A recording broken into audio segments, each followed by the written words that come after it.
So, Mike, how you doing, man? Well, I will call you the Atlantic Grappler, although it clearly says your name there, but I'm going to call you the Atlantic Grappler. How you doing, man? I'm good, thank you, mate. Yeah, good. Thanks for having me on, man. We finally No, made it. This is good. I know.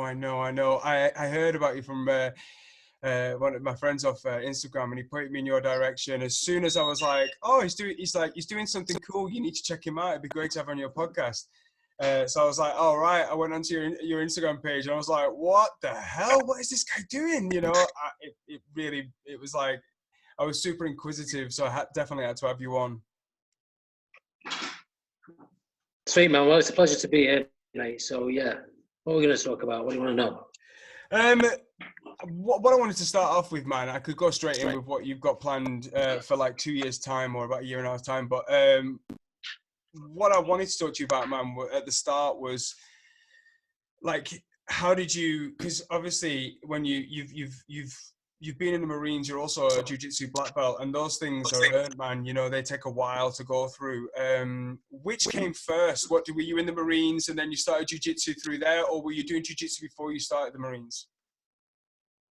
Good question, man. Yeah, so I joined. It's 20 years this year since I joined the Marines. So I'm old, man. I'm old and grey. And I'd been in for about. I'd just come back from Afghanistan in like 2002, so we were the first ones out there. Just got back. And there was a geezer I was working with called Dean Robertson, who was training out of a club in Glasgow called Dinky Ninjas, which is still going. I think the guy's called Kev McVeigh. I think he fought in the UFC once, twice. Anyway, so Dean was fighting out of that gym in Scotland. I was based in Arbroath. And he started just showing us a few things, you know, in the gym on the mats. And it was a couple of old, like, school gym mats. You know, the ones that used to rip your knees to shreds when you were, like, at school, 3 months. And we used to push them together, and there was a few of us used to go down and just kill each other, basically. Oh, wow. So that's how it started. That was 2002. And then I had a gap of about 6 years where I didn't train jits. And it was all no-gi, you know, like it was just MMA-based stuff, basic stuff.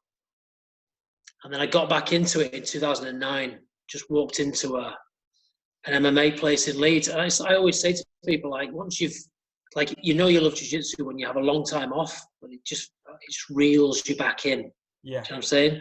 And it reeled me back in. I saw this banner for this club, and there was something that's saying you need to go back and train again.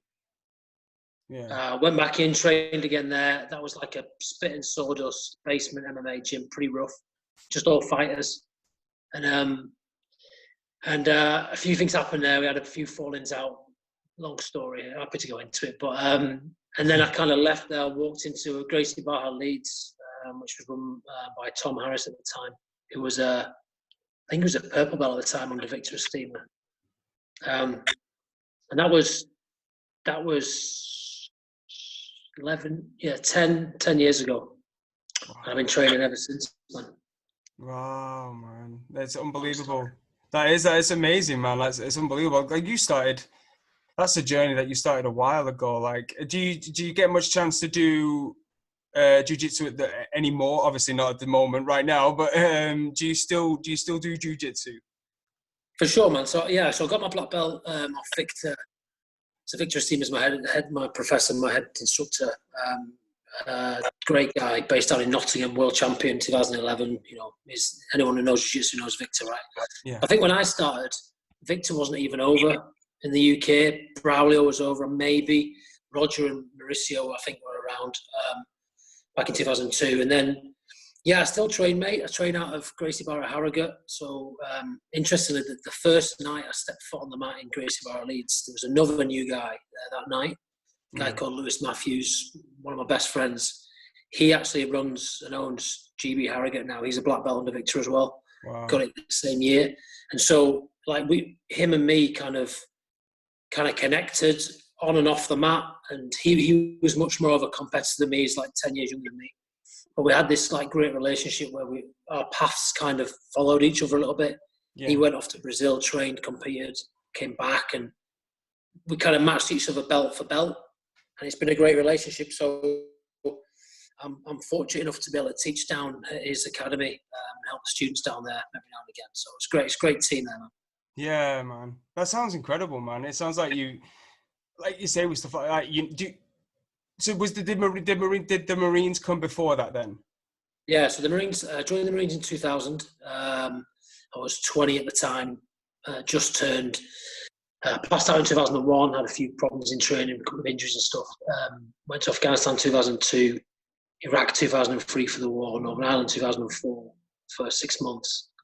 And then I left in 2005, 6. So yeah, it was kind of a shortish career, 5-6 years, but packed a lot in. You know what I mean? 3 operational tours in 3 years. So and good stuff. You know, we were spearhead for them, so we were out there early and doing the business. It was good. How did you find readjusting to Civvy Street after you'd obviously done your 3 operations? Was that difficult? Yeah, a little bit, mate. Yeah, well, I'm still adjusting. I think if you speak to my wife, she'll say after 15 years, I'm still adjusting. I think the military teaches lots of great things, you know, around like determination and all the commando qualities and stuff. You know, the things that you can carry into any walk of life. You know, courage, determination, unselfishness, cheerfulness in the face of adversity, all that kind of good stuff. But it also, in a way, makes life difficult going forward because, and this is probably what we'll come on to with the row and stuff. Like I'm now kind of the kind of person who can't do anything by halves. You know, patience level for people who I'm getting better. I've got better as I've got older and as I'm now a father and stuff. But I always have to give everything 110%. And I like results quick and I like to do it hard. And, you know, it's got to be done properly. And sometimes that doesn't really work in Civvy Street because people are a bit different. Yeah, and I'm just noting how long you'd been training there. To get your black belt in under 10 years takes quite a lot of dedication. Yeah. And obviously you brought that through from the military into that work ethic. Yeah, mate. How many times a week were you training? I'll tell you what's interesting about the jits. Sorry, mate, go on. Sorry, how many times a week were you training? You training, you know? Yeah, so as a white belt, I'll come back to something I just thought of there. But yes, as a white belt, probably like 3 times a week.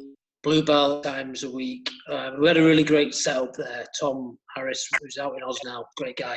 He was running it there, and it was a really inclusive gym. We had this big old vibe, and we were doing whatever.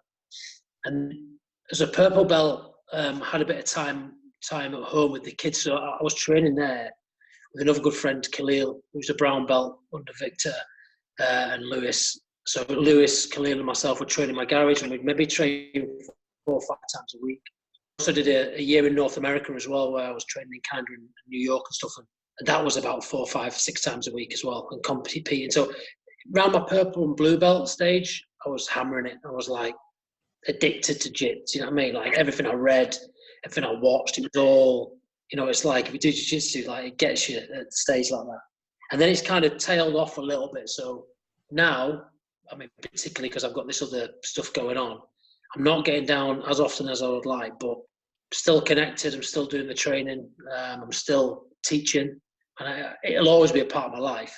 I always say I was on a podcast in the week and someone said, what advice would you give to anyone? I just said, just keep coming back. You know what I mean? Like, you're going to have breaks. You're going to have injuries. You're going to have kids. You're going to just keep coming back every time there's a setback, you know.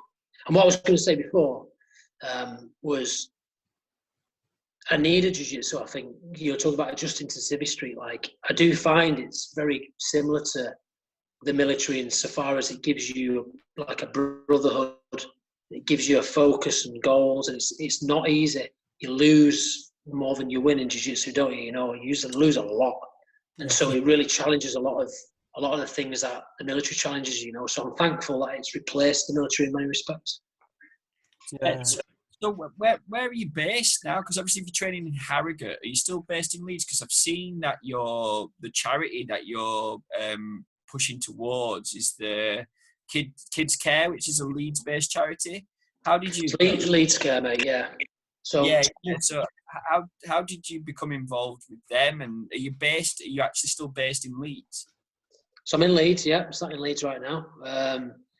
Leeds Cares are the charity that fundraises for Leeds teaching hospitals, and the reason I'm choosing to try and raise money for them is because in 2011 my youngest son was born. both my children were born prematurely, but my youngest son was born 9 weeks early. So he was like 3 pound. He was see-through when he came out. And he was very, very poorly. And they saved his life loads of times. And then we got him out. He ended up contracting meningitis, went back in, and was a very poorly baby. So, you know, that the paediatric intensive care unit at Leeds General Hospital saved my son countless times. And I was there watching him doing it, you know. So I want to give something back to that unit, and I want to raise a sum of money which allows us to do something meaningful and leave a bit of a legacy there, you know, and pay them back. Because there's a lot of families who weren't as lucky as us. Yeah, man, that's unbelievable, man. That's incredible. Is there, you know, like for yourself as well, like this what we'll go on to what you're going to do, but I also want to understand as well the mentality behind things. You seem, like you said, you seem to be somebody that once you've got a focus and a goal to move towards, you are hell-bent on going towards it, and you'll settle for nothing less. Is that something that you've always had, you know, from being a kid, or was that built into you when you went through the Marines? You know, like when you were a kid, did you have any of them traits or anything like that? I was a little fat kid, mate. I was a little fat kid. No, I mean, I did a lot of sport. I don't know where it comes from. I think we might get quite deep here. I think if we unpicked it, it probably has something to do with relationships with my father and things like that. Like they're not great. They were never great.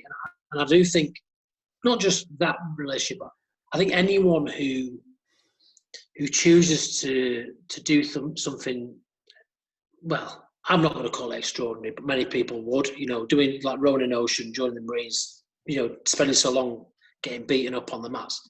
You're trying to prove something to someone, aren't you? It's either yourself or it's others, or so no, it's not something that I always had. It's something that I think I developed in my kind of teen years, my formative years, and then the military kind of was the first kind of foray into this kind of desire to really excel. And I'm like that in anything. You ask my missus, you know, if I'm doing anything, it has to be the best. Yeah. You know, I don't lose easy, you know what I mean, to anything. It's I won't lose to my kids at a board game, you know what I mean? Yeah, and so you shouldn't. Yeah, no. No, it's a good trait to have. I think it's like one of those things, is that situation where, you know, like, it's easy to be weak in life. Like Ross Edgley talks, there's a guy called Ross Edgley, talks about your body craves. Yeah, man, you crave homeostasis. Your body craves sitting at home with hot chocolate and marshmallows, watching your favorite show, being all toasty and warm. And he himself, when I watched the stuff that he did with the Great British Swim, and then not only that, when you listen to like people like David Goggins and stuff like that, trying to teach you to have a bulletproof mind and to be uncommon amongst uncommon men and all that kind of stuff, and filling your cookie jar up and all that kind of stuff. It was all stuff that I took on board. I'm not doing a solo row, but it kind of helps you in your life to have a tougher outlook on life and be a bit harder with yourself, because you know that you can push yourself further. Say if you go for a run, you know that you can do. You can do what your mind's telling you not to do. Your mind will give up before your body does. And I think what you seem to have and seem to have built in has been there since the Marines and Jiu-Jitsu has definitely carried on with you. You know what I mean? Like, have you ever done anything before we touch on the row? Because I'm trying to build up to the row. But have you ever done anything before that's like this? Because like we alluded to people before, like Ross Edgley, and there's a few other people that have done a few little forays in things before they decide to do something. Have you ever done any kind of like marathon or anything crazy like that? So not really. I did something with a few friends of mine 10 years ago, which was called the Great Lakeland Challenge, which was a race where you canoed the length of Windermere. So you canoed 10 miles, and then you cycle the 2 steepest passes. It's like 27-mile bike over the 2 steepest passes, and you went up Scarfell Pike and back down to the highest mountain. So that was done all in a wanna, and that took about 10 hours. So that was a decent day out. So that was all right, and we placed on that as well.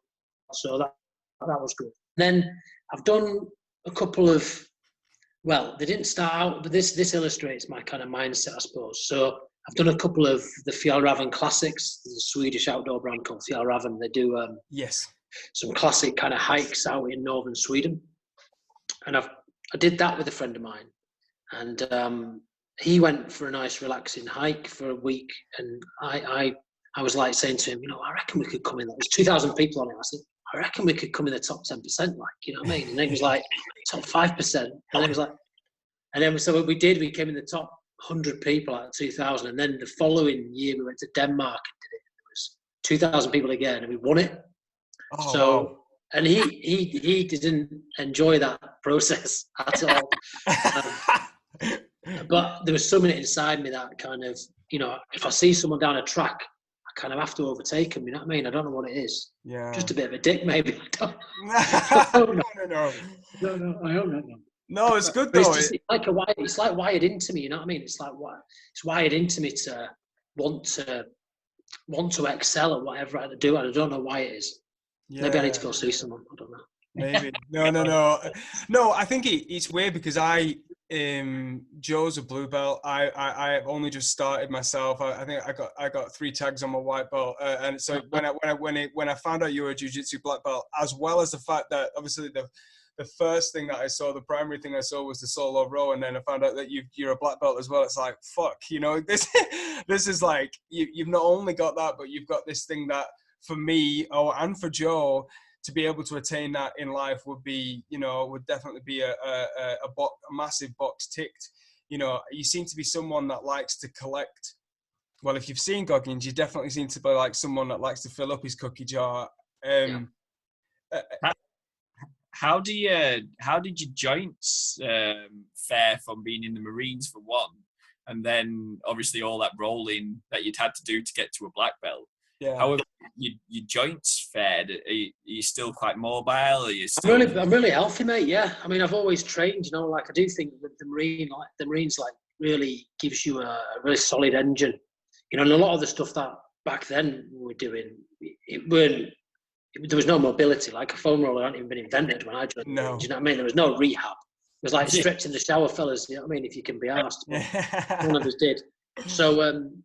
I think I was conditioned, kind of, my body's quite tough, and those ligaments and stuff were quite tough from that, from the Marines and stuff. And I've had my injuries in jiu-jitsu, man. Like we've popped elbows, haven't we? We've rolled ankles and all that kind of stuff. That happens. But it's that keep coming back thing, Like if you really want something, you're gonna battle through it. Like I don't advocate kind of training when you're injured. And the older I get, I do believe you've got to recover harder than you train, like I do. Yeah. But I've always trained, so it's just been part of my life, really. Yeah, it's that fine line there's that fine line you'll tread, isn't there, where you got to recover enough to train hard again, but taking too much time off to recover. You know what I mean? I don't know. It's knowing when your body's fully primed, ready to go. I think they kind of they have that now down with certain things in terms of like heart rate variability, and they're trying to find out ways to make sure that there's other signals that you can see from your wearable devices and stuff to make sure that you're primed and recovered, ready to go. It's just whether you choose to listen to it or you just don't give a fuck and you just go for it. You know what I mean? I don't know, man.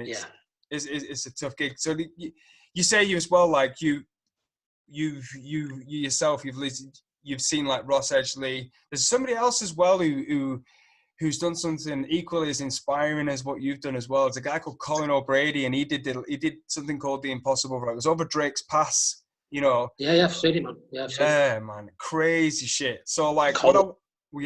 Cold. What I wanted to ask you though, man, the Atlantic Ocean's huge, and you're going to do for people that are listening. You're going to do, well, I want you to tell me about, you're doing a solo row in 2022, aren't you? Planning on doing a solo row in the Atlantic Ocean. Explain a little bit more about that, man. Okay, mate. So in 2022 in December, I'll take part in the Talisker Whiskey Atlantic Challenge, which is an organised, you have to be unsupported, row across the Atlantic, so 3,000 miles between La Gomera, where Columbus set off all those years back, ending up in Antigua. So 3,000 miles. Every year there's about 30 teams do it.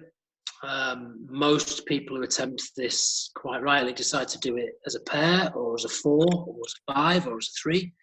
And then every year there's a handful of idiots who decide that actually the purest way of doing it is to actually do a solo attempt and solo row, where you are obviously fully responsible for getting yourself across there safely and all the kind of propulsion. So, and within this event, you can't use any sails, obviously. If you can't hang your box shorts up to dry because it'll be classed as a sail, you'd be disqualified. You can't have anyone kind of board your boat or anything like that to help you out. If you do that, then you're disqualified from the race. So I will be on my own. Initially, just to mitigate some risk and to try and get this past the wife, I did suggest I might do it as a pair. And I approached a couple of friends of mine who I trusted. And one of them said, yeah. Everyone else said no. One of them said, yeah. And then I met a guy who'd done it. And he said, if you do it in a pair, you can only ever say you rowed across half of the Atlantic Ocean. And as soon as he said that, I knew. Done. Inside me, I thought, I've got to do it on my own. And the guy who was doing it with decided it wasn't for him anyway. So it worked out. So yeah, so I'll be doing that in 2022. I love how people set the little things off without even knowing. Other guys will do that to people without even doing it. I think, again, going back to Ross Edgley, just because he done something similar, somebody said something to him saying like, oh, that's a bit lame, isn't it, about doing something like, and he was like, oh, fuck, well, what do you think I should do then? And he's like, well, you should just swim all the way around Great Britain. You know what I mean? It was like, all right, okay. I mean, I think that was a Royal Marines officer who said that to him. Yeah, so it's like, I think it's weird it's funny how different guys set out different paths for people just by suggesting certain things. It's so true though, that you're only doing half of it. Oh fuck, I've got to do it on my own. Only 1,500 miles. I mean, like literally, I remember we were sat in Starbucks and the second he said it, the millisecond it came out of his mouth, I knew. He's like triggered something in my brain. It was the wrong thing to say to someone like me. And I think, when I started to think about this, like it's almost a year ago now that I started to have thoughts about wanting to do this. It is. I know how difficult it is. There's more people have been into space than rode it solo. So it's there's crazy statistics like that. Like when you're in the middle, you're closer to someone on the moon than you are on land. All this kind of crazy shit. So it is a ridiculously challenging feat, but I mean, I'm pretty confident I can do it. Right, hold on a second, because I've got a few questions about this. Did you row already before you thought no you didn't? No, okay. Mate, I'm 5'8", 5'8" and a bit, so I'm not built like a rower. And it's a good question, man, because what I wanted to do was, I got my black belt 3 years ago. I'm 40 this year, so maybe it's a midlife crisis, I don't know. But I knew I wanted to do something else, and I wanted to do something. One, to give back to the unit that looked after our family and gave us healthy children. I wanted to do something as well for my children, so they could witness me kind of complete a project of this magnitude. Because they'll be, when I've done it, they'll be like 12 and 13. Like at that age, if I saw my dad do that, then the brakes are off. You know what I mean? Like you can achieve anything in life if you see dad do that. Because they just think I'm like some old fat bloke. You know what I mean? Don't know what he's doing. So I wanted to choose a challenge that I had absolutely no experience in. It had to be that, because I wanted to take on something as difficult as it could possibly be. Like it, I could have done like a jiu-jitsu marathon, grappler-thon. It would have been easy, but I wanted to do something which I'd never done before. I've never been in a rowing boat. I've never been in the middle of the ocean apart from on a warship, and that was 18 years ago. I've never rowed on a rower in the bloody gym apart from warming up for 5 minutes, so completely new. So but it had to be that for me, It had to be something to really push myself. Okay, so you must have contacted some. Obviously, you've got a 2 year. You've set yourself a 2 year goal. Who do you contact? Is there a rowing club in Leeds that you've contacted and been like, right, what do I need? What boat do I have to get? Where did you start? No rowing club, mate. And actually, that's interesting, because a lot of people say, well, people who've rowed oceans will say that rowing on a flat, calm river or lake has absolutely no kind of carry over to ocean rowing, where there's 30-foot waves and all sorts of stuff. No, the ocean rowing community is a fantastic. Well, I'm finding out pretty quick is a fantastic community of people. Anyone who's done this or is setting out to do this, they're very supportive, and people are always happy to tell their tale, aren't they? So once I'd kind of put it out there that I was doing it, because I was quite nervous of telling people because I thought they'd just laugh, we can't do that. It's ridiculous what you're talking about. Once I plucked up the courage to tell people openly, I was connected with a number of different people. One woman who'd done it as a couple of years ago, I met her and got some tips. And then I met a guy who'd done it solo this year. And so he gave me some tips. And it's like anything, isn't it? Like everyone thinks they know the best. So you just take a little bit from everyone, don't you? And you do it your own way. So logistically, just let me get this into my head. How long is this going to take you? And how many hours a day will you be rowing? Yeah, I was going to ask this. Like, what's the full length of time you'll be rowing every day? So, firstly, it depends on the weather, how long it takes you. Right. So, the fastest solo crossing this year was 48 days, and he was going for it and racing it. The slowest was over 80 days. Wow. So, I think it's I'm kind of talking between 50 and 90 days, depending on the weather. And no technical failures, because that can really slow you down. And then in terms of the row, so if you're in a team, most teams row 2 hours on, 2 hours off continuously for the whole time, day and night. So you maybe snatching an hour's sleep after you've eaten something, and then you're back on the oars for 2 hours. As a soloist, you have a bit more control, right? So I can decide how I'm feeling that day, but I will go into it, and I've already kind of in my mind, and having spoken to some people, jotted down a kind of schedule. So I'm looking at doing shifts of around 3 hours, some at 2 hours, and then trying to have maybe like a 3 hour or a 4 hour break at night to try and get a bit of REM sleep. I'd like at least one bit of REM sleep a day if possible, so I don't go completely delirious. But I'll be rowing for 12 hours minimum a day. How have you been training rowing 3 hours in a row? How does that feel? I know I've done the marathon row, so 42k, and again the competitive thing came out halfway through, and so I wanted to do it under 3 hours. I did do it in under 3 hours, which is a decent time. That's legit. So I've done one marathon row.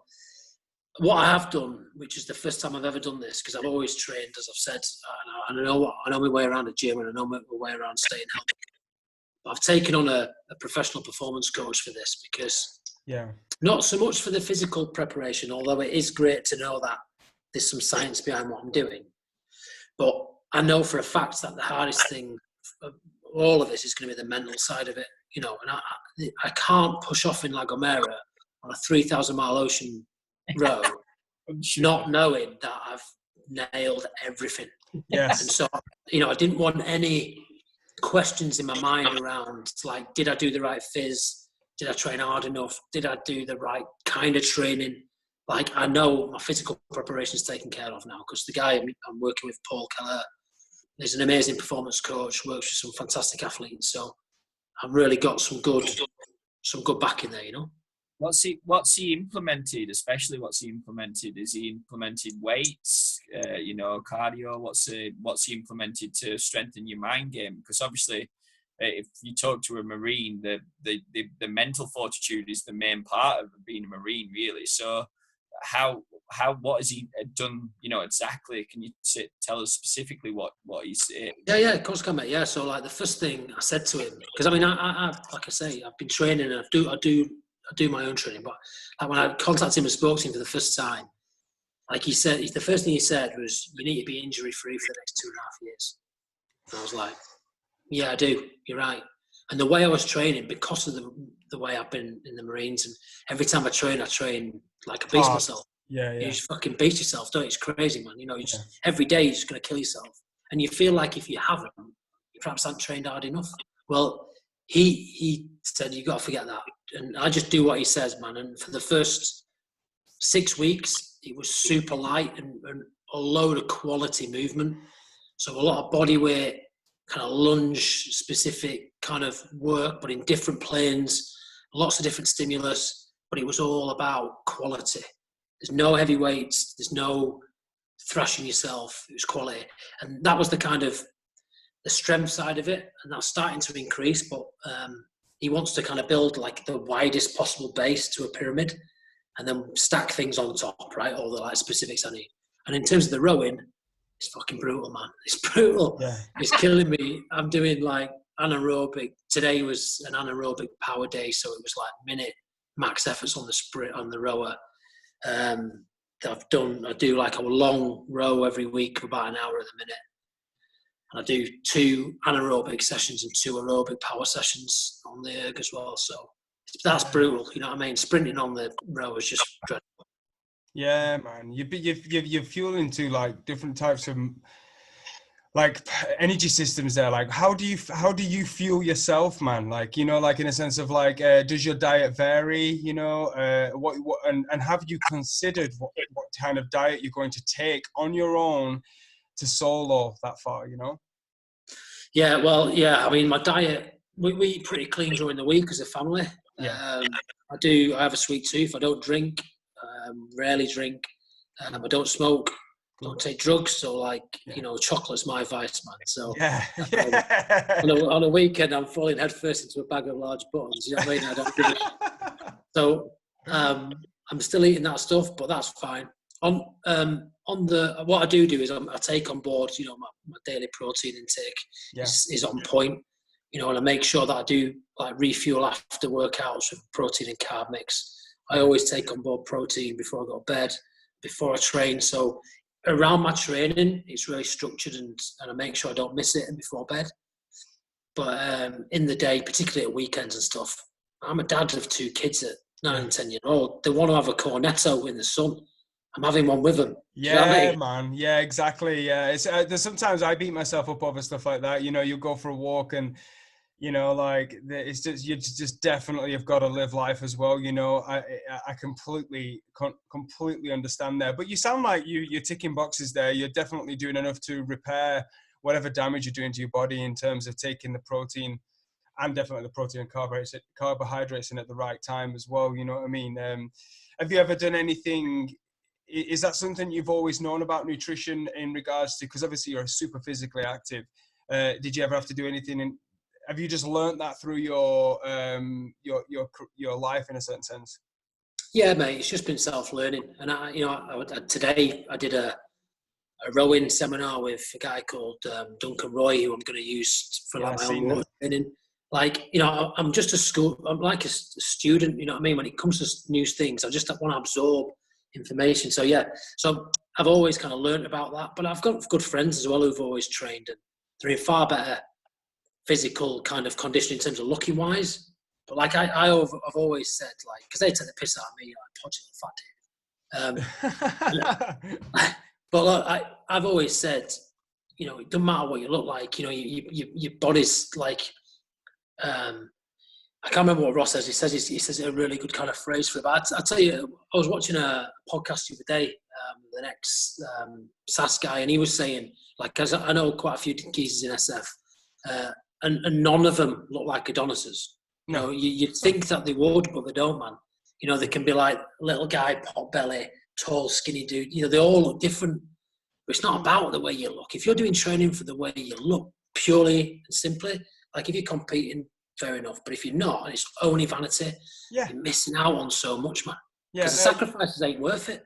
It's true, man. You're talking about Ross Edgley, you're talking about using your body as an instrument, and that's exactly what he did, and that is exactly what you're doing. There's no point in trying to look as ripped as fuck, so when you come off that solo row and you take your top off, people are like, shit, my mic's hot. No. I want to maybe carry quite a lot of body fat. I want to be able to have some fat stores to tap into. I'm going to do whatever it takes to make sure I have got an optimal body, and my optimal body is not a friggin' really ridiculously low body fat percentage, you know, looking ripped as hell. I think it's one of them things, man. When I had Ross Edgley say that, I was like, shit, yeah, of course. Even though Ross Edgley looks like a fucking Greek Adonis, it was like, oh, it's true, man, you know. And you could see he did that, you know. He put quite a lot of body fat on. Well, he didn't at the start, but as he gradually started getting a bit further around the South Coast, he was like, I need to eat loads of food. I need to be fat. I need some body fat on me. And it's true, you're using it as an instrument. Yeah, man. I mean, I'm going to lose 20% of my body weight during the row, right? Like, lose 20%. So, you know, I walk around just below 80 now. Right. Now, I want to be getting on that boat at like 85, you know what I mean? Because I'm going to be walking off at 70, you know what I mean? So I will look ripped and Adonis when I finish. But yeah, it is. It's about, I think it's two things. It's about just being functionally fit and healthy. Like we talked about, how to stay injury free. Well, you need a bit of fat on your bones, man. You know what I mean? And you need to be, and it's also about, you know, given it's like Mental Health Awareness Week, it's also about just getting the right balance. If you're killing yourself in training for 2.5 years, like I'm going to have to do, I need to kind of balance that out a bit with a bit of leniency on the diet side. Because if it's too strict, I'm going to burn out mentally before I even get there. You know what I mean? So it's about balancing it out for me and just getting the right balance. I eat well 80% of the time, 20% of the time I fall head first into a bag of large buttons, and I'm cool with it. Man, if that's the only vice you've got, like, I honestly, me and Joe talk about this loads. Like, you know, like people have vices, and I don't drink or smoke or anything like that, and neither does Joe. And it's one of the things, like, if that's a vice, for fuck, it's nothing. You know what I mean? Exactly. But psychologically, it's easy to beat yourself up over that kind of thing. You might be gorging on chocolate and eating it, and you might be like.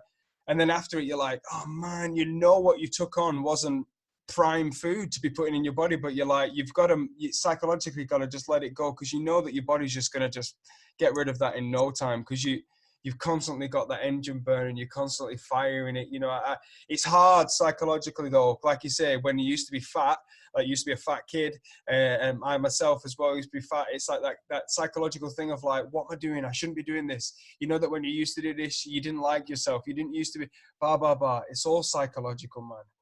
Yeah, I'm super like unconfident with the way I look. Like, you know, like I had massive body issues for years. You know what I mean? Like as a young kid, you know, still do to a degree. Like not like taking my top off and all day. Like I you know, let's be honest, I don't look bad, you know what I mean? I'm in decent shape, I'm in decent nick, but, you know, it's just a personal thing, isn't it? I think, like you say, when you've grown up around it, maybe people have picked on you because of it, then it's a hard kind of thing to shake. Yeah, it's sorry as well, I didn't interject there. It's also hard to knock, you don't want to care what people think. People tell you all the time, you can't care what people think about you. You've got to keep your eyes on your own path. But we are, from the day we are born and we start growing up, it's kind of built into us to start caring about what people think about us. So to try and shake that, you know, oh, I don't know if I want to take my top off because I don't know if I look like fucking so-and-so over there or so-and-so over there. It's hard, man. Yes, it is, mate. It is. Got a couple of questions just to carry on with the diet. So when you're doing this row, I presume there's a support team. There has to be a support team with you doing it in this competition or whatever it is. Are they passing you the food?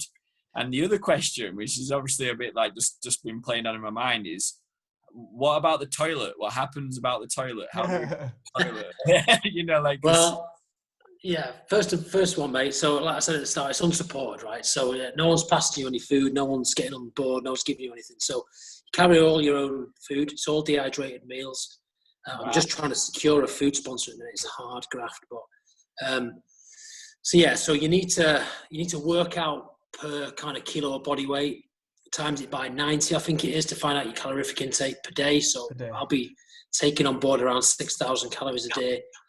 Wow. Most of it from snacks, because I'll be obviously rowing, so throwing, you know, bars down my neck and stuff like that, and then 2 or 3 dehydrated meals a day, which you can cook and make up. Guys who race it tend to just pour it into like a tub and let the sun heat it up. I'm not sure I want to do 60 days eating lukewarm shepherd's pie, but we'll see how that goes, man. Because just like getting off topic there, like I've gone into this saying that I want to enjoy the experience and really have a holistic kind of experience. You know, it's not about winning it. It's about enjoying the whole process. But I know for a fact, if there's a boat a few hundred miles ahead of me, man, they're getting chased down to Antigua. They better be careful. Otherwise, I know what I'm like. And the second question there, mate. So the supporting bit. So there's a support yacht in the Atlantic for all crews, so one yacht. But you can do the maths there. It could be weeks away, days away. So if something goes wrong, let's say the boat sinks, then you're hanging on for dear life for as long as that yacht takes you to get to you. And if you're at one end of the field and they're at the other end of the field, it can be a long time. Wow, man. Sorry, this has just changed in my mind what this is exactly. So what you're saying there is there's a very real possibility that you could run out of food if you don't do it in the allotted time that you were expected to do it in. So you shouldn't. I don't know if you've ever seen there was a documentary called Hell or High Water with Ben Fogle and James Cracknell, and they had to start rationing food. They did it back in 2006 or something. They were really underprepared. Completed it, but they had no water. Water maker broke. They were rationing food. No, you shouldn't run out of food. I mean, it shouldn't take me longer than 90 days. If it's taking me longer than 90 days, something seriously has gone wrong. I'm doing doggy paddle at the side of the thing. Like I've lost all my oars and I'm getting blown across. So it shouldn't. And you've got to take a load of wet rations as well on top of the stuff that you think you're going to need. So I think you take like 20% more than you think you need. Right. So you should never run out of food. And it's gone wrong if you have. Yeah, so and also this is navigation. Then we're talking navigation now because there's nobody leading you across there. Is what I pictured in my mind was you were being led by a team and you were just doing the physical work. So what's the navigation like? How do you navigate that thing? And have you had to learn any new skills in regards to that? Yeah, mate, for sure. Yeah. So, no, I mean, look, when you're out there, once you're away from like the Canary Islands and you're in the ocean, you're not going to see anyone else for 60 days. You know what I mean? Like you might see, I think the support yacht like visits each crew at least once. But that's the only sighting of a human being you're going to have in 60 days. Like, you're not going to see anything else. No other boats. Like, they're all spread out hundreds of miles apart. You know, you don't see anyone.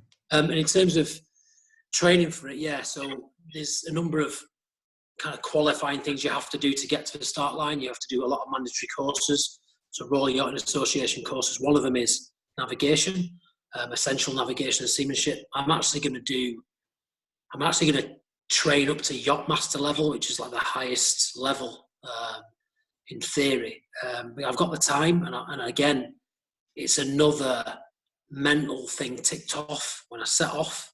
Like, you know, I'm qualified to yacht master level, and everyone else is qualified to essential navigation level. Right, it's another kind of thing to fuel my fire, you know what I mean? And that's something in me I've always done as well.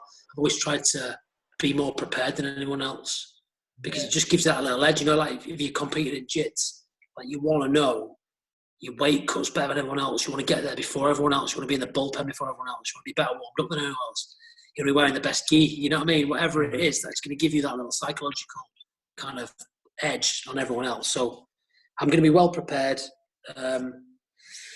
But I mean, the navigation side of it in the Atlantic's pretty easy. You point it west and fucking row. Do you know what I mean? Yeah. So you bump into land again. Is this Antigua? This is Antigua? You only have to start worrying about it when you get close to Antigua because you can overshoot it, and if you overshoot it, you're not going to get in because the currents are going to take you. So you just start thinking about it about 5 weeks in. But man, the other thing that's playing in my mind now is night times. I mean, it's night time and you're on your own and you're in the middle of that place on your own and you're just like, there's this vast, like that psychologically, it's got, I mean, I know like it puts fear in me just thinking about that, you know, like that's... Yeah, I'll tell you the scariest thing for me in a second, but yeah, the night time, what I am looking forward to is seeing the stars and the sky and stuff like, having been in the desert before, like I don't know if you've ever been in the desert, but when I was in Iraq, like in Afghanistan, the skies were just, it's like nothing you've ever seen, man. Wow. You know, we're talking just lit up with stars, like crazy. So I'm looking forward to that at night. That's meant to be magical, you know, and the bioluminescence in the water, you know, as you row, a lot of the kind of bioluminescence starts to happen. There was a crew this year, a pair crew, who woke in the night. One of them was rowing, one of them was sleeping, to some banging at the side of the boat. And they went outside and a fucking massive shark was trying to eat the rudder. So they radioed the safety boat, like the yacht I was talking about, and said, like, look, there's a shark trying to eat the boat. What do you think we should do? And they said, right, well, you need to, don't hurt it. You know, don't put a flare on it or anything like that. You know, just like nudge it away with an oar. So they put this carbon fibre oar in, built to withstand 30-foot waves and all sorts. And the shark bit the end of it off, and swam off into the ocean. So the thing I'm most worried about is getting into the water. So every 5-7 days or so, you've got to get in and you've got to clean the bottom of the boat, because barnacles stick to the boat and it can slow you down like loads. Like, it slows you down like port one of a knot. And that can be like a day over the time of the thing. So, you know, I've got to get in every week or so, regardless of what I've seen, fins and fucking whales and clean the bottom of the boat. So I'm worried about that. What? Shit, man. This is in my mind now. This is something completely different. Well. Honestly, for me, when I saw what you were doing, and like I say, when I went onto your page, when I got put onto you a few weeks ago, I was just like, what, man? This is gonna be crazy having this guy on, because for me, you know, like, and this is probably not gonna do you any favors, but we're talking about it now. For me, it's probably one of the freakiest things for me, you know, like, I think it's because we're land creatures, you know. I mean, we're the safest and more prepared to survive on land. So when it comes to the sea, it's kind of like, I don't know, it scares me, man. It scares me, and it's weird. I don't want to, I think being scared is a good thing, and fear is a good thing to a certain degree, but it scares me, man. And just that the idea of doing something like that, I suppose that's where the reward comes from, but just the idea of being out there, like you say, when you know, being in such a, because it, you know, you're in the middle of the, you know, Atlantic Ocean. It's huge. It's so vast. Just knowing that you're on your own out there, I think, you know, that was part of the thing as well with Ross Edgley. You know, like, I don't think I could. I think he got asked a few times, because I went to his. He did like a road show, and he got asked a few times, man, about like, how did you feel about actually fucking swimming in the water, in deep water? You know, how did you feel about it? And, you know, Ross says he's just like, I don't know, man. Yeah, it was all right. You know, whatever. He's just super like happy-go-lucky. But I remember he said at one point he was swimming, and he's like, there's something near me or something. And eventually he's like, he said, fucking hell, where are we? You know, they were in the middle of the sea or something. He's like, is there something round here or something? He's like, because I'm not joking, I'm stood on something right now. And he's like, no, we're out in the middle of the ocean. It's like, no, honestly, man, I'm stood on a rock. He's like, no, mate, honestly, there's nothing around us now. He's got the sonar and everything. He's like, there's no land underneath you at all. And he's like, honestly, man, I'm stood on. And he said at that point, it was like, oh shit. So he just like pulled his legs up and started swimming again. It was like, what the? And he'll never know to this day what thing he was stood on in the middle of the ocean. It's such a crazy place to be, man, you know? Yeah, I mean, it's 4K deep in the middle of the Atlantic, you know, 4 kilometers deep, you know, like crazy deep. And that, you know, and that is the one thing that really I am worried about, but at the same time, excited to kind of overcome that irrational fear of it in a way. So the first thing I did, apart from have cold showers for a month to try and talk myself out of doing this, I said to myself, you're right, you need to have a cold. This was back in October last year. So right, if you want to row an ocean, I just said to myself, this is how messed up I am. I said, every single day in October, you need to have a freezing cold shower instead of a warm one, no matter what. And if you don't have at least, you know, every day, if you fail in one, then you can't do this Atlantic thing you want to do. So I did that. And then I sought out a swimming coach, because I wanted to get my swimming to a point where I can start to swim in open water comfortably. Because I'm not a strong swimmer, really. I can swim a bit, but you know, not amazing. So I went to see a guy called Adam Ocean Walker, who was the first guy ever to swim the 7 channels in the world, British guy, based out in Nottingham. Wow. And had a session with him.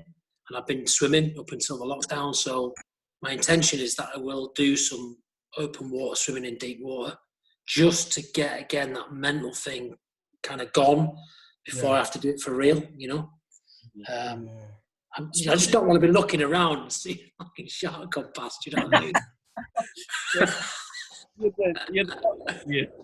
The other obvious thing for me now is weather systems, because obviously you're talking about massive waves, and how because you're on your own, obviously how would you know if there was like the perfect storm happening as such, in front of you?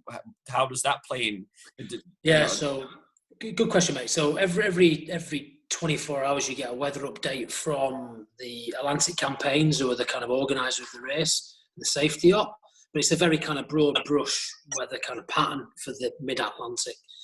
So what most teams do, and what I will do, provided I can kind of fundraise all this, is pay for a weather router. So a meteorologist who will give you kind of 4 hourly, or whatever you pay for, basically. The top end is like 4 hourly weather window. And they will kind of text that to you on a sat phone or whatever, email it to you if you've got the red box. And it gives you a kind of specific kind of weather outlook for your particular part of the Atlantic, kind of what's coming up. And then you're able to kind of try and avoid storms. So let's say there's a storm kind of due west of you, but if you kind of, and it's heading north, if you kind of drop 50 miles south, you might just skirt around the edge of it. Right. And that would be worth it, because what you don't want to be is in the middle of a storm there. I'm going to be in a storm. There will be a storm. Yeah. I will capsize. It's going to happen. But you don't want wind pushing you back, because then you're on power anchor. You're in the cabin for however long the storm lasts for, and you could be pushed back 100 miles. So you need to try and avoid the weather as best as possible and use it. But you learn all that in your kind of yacht master stuff as well, about how clouds affect weather and stuff, No way, man. It's so interesting. You sound it is, man. Like anybody else who would be suggesting this, I'd be worried. I'd be getting to the point now. I'd be like, man, this is a bad idea. But you sound like you're ticking the boxes. You sound like you've thought of all the problems, and you sound like the perfect person to overcome it and succeed in this venture. So all I can do is wish you the best of luck, mate. And I'm looking forward to seeing the outcome and seeing you in Antigua, definitely. I'll be well prepared, mate. I talked about kind of not having the best relationship with my dad and stuff. The person I was closest to is my granddad, and he always said to me, like, if you want to learn anything, don't read one book, read 3. Yeah. It's a great bit of advice. You know what I mean? Like, you need to get different people's perspectives on that one topic. Yeah. And I do kind of, I'm like a sponge when it comes to new things. So I want to learn everything, more than I need to know.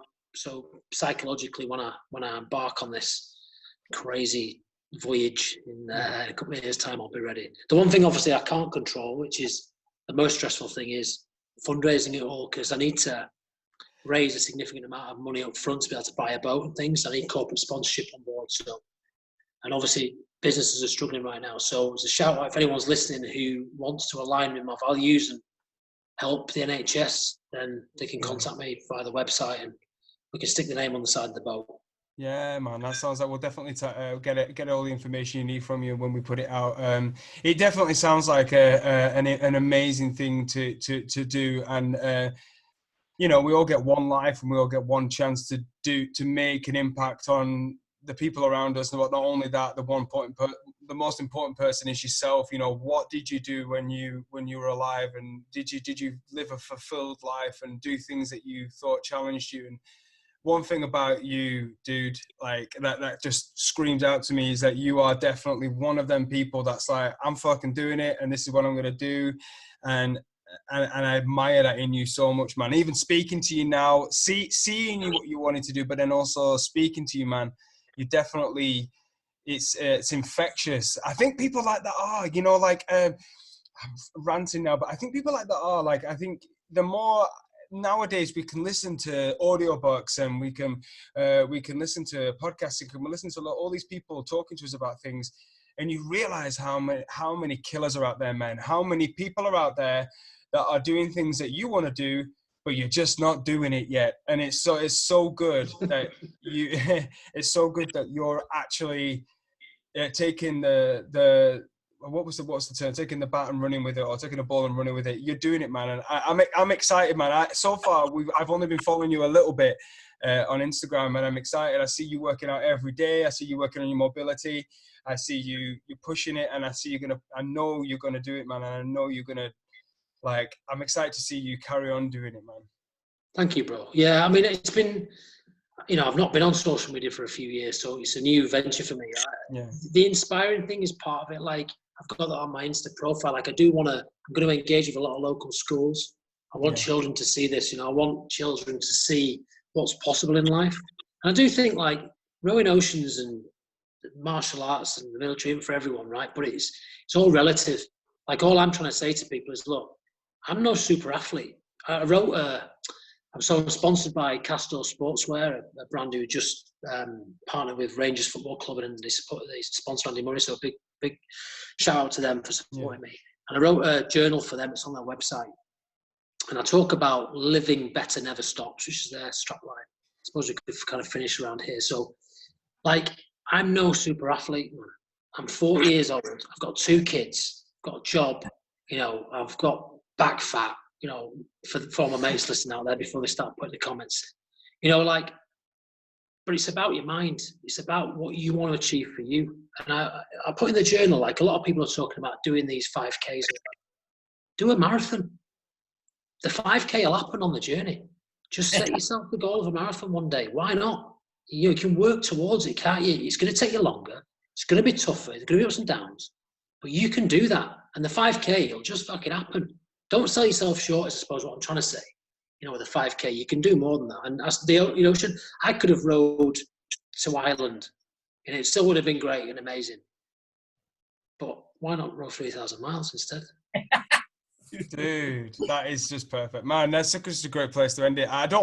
It's really weird, man. You're super infectious, dude. But yeah, you're right. Aim high, man, because even if you don't reach the summit of the mountain, it'll have been a glorious journey either way. You know what I mean? It's unbelievable, man. Dude, thank you for coming on. Honestly, I really. Oh, thanks for having me, mate. I appreciate it, guys. Thank you. And I'm excited to carry on watching your journey as well, and I'm excited for people to hear this. So yeah. Well, listen, man. Why not? We'll do it again. We'll do it again. Yes. The closer I get to the time, I'll let you know how my preparation's gone, and then afterwards as well. Let's talk about cleaning the bottom of the boat. Yeah, man, we've got to do one after. I want to hear about it all, man. All right, for sure. We'll definitely do that, guys. 100%, man. Well, thank you for coming on, dude. Perfect. Pleasure, mate. Pleasure. Thanks for having me. All right, Take peace, care, dude. Take it easy, man. See you guys. Bye-bye. Bye-bye.